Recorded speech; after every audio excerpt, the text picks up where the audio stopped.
পালিয়ে গেছে, গাধাটাকে ইমিডিয়েট ধরে আনতে হবে, তা না হলে এত দূর চলে যাবে, পরে আর খুঁজে পাওয়া যাবে না।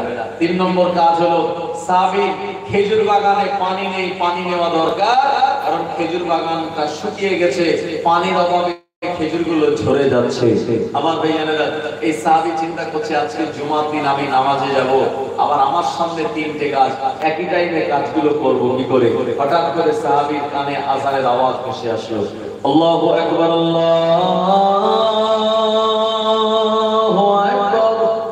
সাহাবী চিন্তা করছে জুমার আযান, আল্লাহ পাক শুনিয়েছেন, ইয়া আইয়ুহাল্লাযীনা আমানু ইযা নুদিয়া লিস-সালাতি মিন ইয়াউমিল জুমআতি ফাসআউ ইলা যিকরিল্লাহি ওয়া যারুল বাই।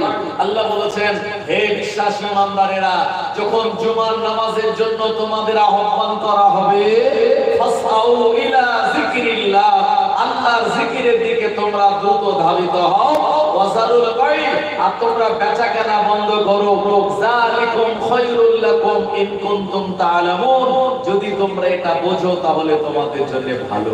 একবার জোরে বলুন। সাহাবী দেরি না করে তাড়াতাড়ি কাজগুলো রেখে উনি চলে গিয়েছেন মসজিদে। মসজিদ থেকে জুমার নামাজ কালাম করে বাড়ি এসে দেখছে সাহাবীর স্ত্রী রুটি তৈরি করছে। বললো, রুটি তো ছিল, আটা তো ছিল কলে, এটা বাড়ি কি করে আসলো? বললো, আপনি নামাজে চলে গেছেন, আর একজন আমার পাশের বাড়ির ছেলে কলে গিয়েছিল, কলের মালিক তার হাত দিয়ে আমাদের আটাটা পাঠিয়ে দিয়েছে, আর আপনি এসে নামাজের পরে খাবেন, তাই আমি আপনার জন্য রুটি বানাচ্ছি। জোরে বলুন। সাহাবী বাড়ির উঠানে তাকিয়ে দেখছে পালিয়ে যাওয়া গাধাটা বাঁধা আছে।